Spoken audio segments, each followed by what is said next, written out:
之前幾條片咧就比較認真分析咗英超幾隊強隊啦。咁今次不如轉下話題啦，短短地當吹下水或者當討論下其他問題都好啊。世界盃分組賽咧就差唔多踢完啦。香港人比較多咧都係捧英格蘭啊、法國、德國、巴西、阿根廷呢類啦。咁無他嘅，因為佢哋係足球強國，而且球星比較多，我哋亦都比較有感情啊嘛。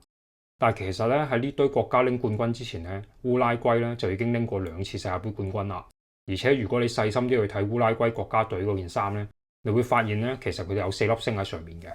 2粒星咧就係嚟自佢哋喺1930年同埋1950年咧就贏過2次世界盃冠軍啦。咁另外嗰2粒咧就係佢哋咧喺1924年同埋1928年咧拎過2次奧運足球比賽金牌。咁其實喺世界盃成立之前咧，奧運足球比賽咧已經算係當時最高級別咧嘅足球比賽之一啦。咁一個人口得300幾萬國家，點解當年可以稱霸足球世界？但係1950年之後咧，有70幾年嚟咧都再未入過去世界盃嘅決賽咧。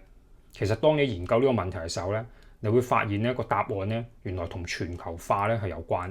其實簡單啲咁講啦，烏拉圭足球嘅發展咧，其實成也全球化，敗也全球化。By the way， 記得 subscribe 啦。如果你中意我嘅話咧，咁之後有新片嘅時候，你咪第一時間入嚟吹下水咯。你唔中意我嘅，咁你都可以入嚟鬧我幾句，咁俾你 happy 下啊嘛。好啦，咁我哋翻正題。好多人都會話咧，烏拉圭係1930年同埋1950年贏到2次世界盃咧，冇乜咁巴閉啫。因為當年世界盃競爭嘅深度咧，的確冇今日咁誇張。而當年嗰2屆咧，亦都啱啱好咧得13隊咧去爭嘅啫。嚟到今時今日咧，你想要贏世界盃咧，當然難好多啦。但係另一方面咧，你又唔可以咧低估咗咧烏拉圭當年咧嘅實力嘅，因為烏拉圭喺1920至30年代咧，的確係世界頂級強隊嚟嘅。喺1924年巴黎奧運咧，烏拉圭去到歐洲踢波，咁嗰陣時歐洲人對南美足球咧，其實未必真係好了解，因為嗰陣時冇得上網啊嘛。咁結果烏拉圭一出到去咧，就直接震驚咗全個歐洲。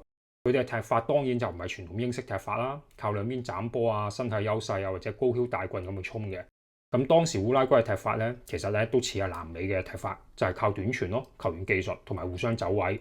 咁如果你話贏一次係爆冷咧，咁連續贏2屆咧就更加多咧似係實力嘅表現啦。咁然後去到30年咧，咁烏拉圭咧就係舉辦第一屆世界盃啊嘛。咁佢哋喺主場出擊咧，決賽係擊敗咗阿根廷，咁啊成為歷史上咧第一支咧拎到世界盃冠軍咧嘅國家隊啦。咁去到呢一刻咧，佢哋已經唔再係一個普通嘅奇蹟，而係咧建立咗一個足球王朝。但係我以上所講俾你聽嘅嘢咧，只係一堆歷史啫，仲未解釋到點解當時烏拉圭可以咁勁。但係嚟到依家咧，就唔再係一支一流嘅強隊。咁你可能會問，點解偏偏係烏拉圭彈咗出嚟咧？佢哋人口又唔多，地方又唔算大。咁喺19世紀末、20世紀初嘅時候咧，英國人咧就係靠行船咧，將足球運動咧帶到好多港口城市嘅。而南美洲好多地方，例如阿根廷啊同烏拉圭咧，都係咁樣接觸咧足球呢種運動嘅。咁烏拉圭首都咧蒙特維多咧，本身就係南美洲一個好重要嘅港口城市啦。咁當地咧有唔少歐洲移民，又有咧英國嘅商業機構咧喺當地駐紮嘅。咁又有鐵路建設工人啊、學校啊，咁呢啲階級嘅。咁足球咧喺呢種環境入面咧就最啱咧去催生噶啦。咁所以烏拉圭呢個國家雖然細啦，但係其實咧佢同足球世界咧接軌得咧就非常之早。正正因為咁咧，烏拉圭好早咧就可以將足球咧變成當地文化。而且唔同城市咧好早咧就有球會，球隊之間咧又會互相競爭喎。咁咧亦都有咧各自嘅球迷。而且你要明白，早期嘅足球世界咧同今日完全唔同嘅。咁今日好明顯足球就係全球產業啦。但係喺20、30年代咧，足球咧仲唔係喺全世界咧完全咧展開或者發展嘅。咁嗰陣時其實亞洲、非洲、北美好多地方咧都未有所謂職業嘅足球比賽嘅。而且喺20、30年代，歐洲同南美洲之間你要跨洲比賽咧都係非常之麻煩。咁所以嗰陣時咧，其實咧就唔係鬥你人口多唔多，而係咧鬥你咧有冇咧最早建立到一個成熟嘅足球文化。而烏拉圭咧就係呢種國家啦，俾佢食正咗第一代足球全球化條水啦。咁啱講到足球係身份認同呢一點，咁你可以諗下烏拉圭其實喺南美洲咧都算係一個小國啦，人口咧就比較低，國際政治影響力當然就有限啦。所以如果佢喺世界盃舞台上可以擊敗到歐洲強國，擊敗到阿根廷或者巴西啊，贏到世界冠軍咧，咁呢個意義咧，對於佢哋嚟講咧就好大啦。咁對於大國家嚟講咧，足球咧其實可能只係咧其中一種榮耀。但係對於啲小國嚟講咧，如果喺足球場上面贏到波咧，咁就係向世界證明佢哋自己存在其中一種方法。咁所以點解烏拉圭咁重視1924、1928嗰兩面奧運足球金牌啦？因為對於佢哋嚟講咧，呢個唔止係普通奧運金牌咁簡單，而係烏拉圭足球神話嘅開端啊嘛。咁所以今時今日佢哋件波衫咧仲保留咧4粒星喺嗰度，其實咧就唔係純粹貪型嘅，係更加似一種歷史意義。咁啊，彷彿話俾我哋知咧，你哋唔好只係用今日嘅世界盃制度去否定咗佢哋早期喺足球世界嘅統治能力。咁之後去到1950年嗰屆世界盃啦，巴西主辦嘅，咁最後階段咧就唔似今日咁樣咧一場過咧嘅決賽定生死嘅，而係咧用小組形式。咁喺最後一場咧，巴西對烏拉圭，咁呢場波就係著名嘅馬拉簡拿之痛啦。咁嗰場波咧嘅形勢好簡單嘅啫，只要巴西唔輸咧，就會係當屆世界盃冠軍。咁烏拉圭咧就一定要贏咧先可以封王。咁你可以諗下當時嘅情景係點啊？巴西主場馬拉簡拿球場10幾萬人咧準備慶祝㗎啦，因為佢哋都覺得咧呢個冠軍咧袋咗一半啦。但係最後咧烏拉圭咧竟然反勝2-1喎。咁呢一場波咧對巴西嚟講當然咧係國家級嘅創傷啦，但係對於烏拉圭咧就係最高嘅榮耀啦。但係同時間咧亦都好諷刺咁咧，呢一刻咧亦都係佢哋暫時最後一次咧登上世界足球之巔啦。喺1950年之後咧，烏拉圭咧仲係有出產唔少好嘅足球員，亦都咧有一定嘅實力，但係咧就已經咧超過70年咧就再冇入過咧世界盃嘅決賽啦。咁係咪因為烏拉圭足球變廢咗咧？其實我覺得唔係嘅。佢哋喺54年同埋70年咧都咧入到世界盃嘅4強，而喺球會層面上面咧，彭拿路同埋蒙特維多國民隊咧，亦都曾經贏過南美自由杯啦，贏過洲際杯嘅。所以其實烏拉圭嘅足球咧冇真係變廢到，但係個問題係咧世界開始進步啦。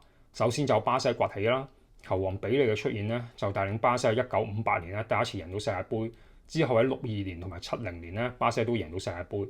咁阿根廷咧亦都追咗上嚟啦。就分別贏咗78年同埋86年呢兩屆世界盃啦。咁喺歐洲大陸嗰邊又點呢？咁西德啊、意大利、荷蘭、法國、西班牙咧，亦都全部慢慢建立自己嘅足球系統啦。咁所以足球喺嗰一刻咧，已經唔似係早期咁，只係幾個港口城市之間嘅比賽或者遊戲，而係變咗真正嘅全球競爭。咁咧，國家人口啊、資源投放啊、成個市場點樣發展啊、本土聯賽質素啊、青訓系統有幾好啊？所有呢啲因素咧就變得越嚟越重要啦。而烏拉圭呢一類細嘅國家咧，最蝕底咧就喺呢度啦。佢都可以出到一代嘅天才，但係咧就好難好似巴西呢類大國咁樣咧出完一代又一代。而且咧烏拉圭咧可以咧出到幾個世界級嘅球星，但係咧佢哋亦都冇咧歐洲強國咧咁有系統嘅青訓制度，所以咧就好難咧有3-4個唔同梯隊嘅人咧俾佢哋慢慢試、慢慢揀、慢慢培訓去接班。咁所以烏拉圭嘅足球由盛轉衰咧，的確係曾經領先過，但係後來呢個世界咧慢慢追咗上嚟，而且越追越快。咁咧烏拉圭最後咧就追唔到啦。咁呢個咧正正就一開始所講成也全球化，敗也全球化啦。咁係咪所有嘢都會賴落去全球化？烏拉圭自己足球發展就冇做錯事或者冇問題咧？咁其實又唔係嘅，因為烏拉圭咧有一段時間咧。即係咧太過依賴傳統嗰種咧，就係講硬淨啊、鬥志啊、死纏爛打唔肯輸嘅精神。咁當然呢種精神好重要嘅，但係個問題係咧，如果你太過盲目相信夠硬淨就可以贏波咧，而忽略咗其他層面嘅升級，例如技術上啊、戰術上啊、青訓系統上或者點樣控制比賽節奏咧，咁你肯定就會俾現代足球咧所拋離啦。而且足球去到1980年代打後咧，其實咧已經都唔係單講血性㗎啦。咁咧，仲有講成隊波整體壓迫啊，喺場上嘅速度轉換啊，亦都有所謂嘅體能科學啊、青訓系統啊，而且咧教練嘅戰術咧，亦都咧講求比較有彈性啦。咁所以烏拉圭咧，的確係有少少不進則退嘅味道嘅。咁咧呢個咧，亦都令到喺94同98咧都入唔到世界盃嘅決賽周。咁咧2002年咧，佢哋咧都喺小組賽出咗局啦。咁喺2006年咧都入唔到世界盃決賽周。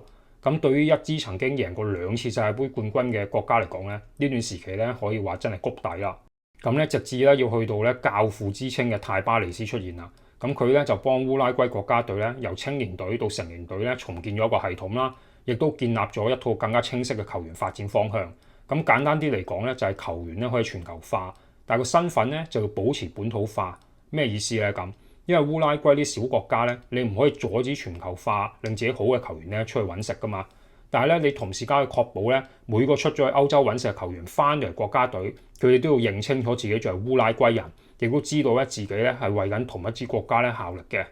咁所以咧喺2010年南非世界盃咧，烏拉圭咧就翻嚟啦。咁當然啦，大家仲記得嗰屆咧，前面有三叉戟科蘭、蘇亞雷斯同卡雲尼啦。咁後防咧就有鐵血隊長盧加盧同埋當時啱啱冒起嘅高顛。咁呢隊波咧有翻當日烏拉圭國家隊嗰種硬淨啦，但同時間咧亦都咧有技術嘅。咁你會問，去到今時今日，烏拉圭仲有冇機會再贏世界盃啊？咁好老實講，我覺得好難咯。但係如果你對住佢咧，佢亦都可以搞到你好頭痕。咁最後講少自己嘅心聲啦。點解我明知道講翻英超球隊會比較多人睇嗰啲片，而講烏拉圭呢個國家咧，其實咧都唔會有咩人睇，但係我都照拍呢條片咧咁。其實係因為見到近來咧，好多人咧都開始講話 AI 改變呢個世界，令到我哋呢一代人咧都唔知點生存好。但係其實咧，有時咧呢個世界就係會咁，唔係我哋突然間變渣咗啊，而係呢個世界真係進步得太快。咁我哋可以點做呢？咁就唯有提醒自己不斷學習咯，變得更加強，又或者要諗下其他出路啊，或者方法啦。咁啊，所以希望大家加油啦！如果你中意呢類足球歷史故事嘅，咁就記得 subscribe、like 同埋 share 出去啦。咁之後咧，我會做翻足球分析啦，好似之前嗰啲長片咁啦。有時咧就會學今次咁樣講下足球故事、足球冷知識或者足球與科學嘅。咁就希望大家繼續支持啦。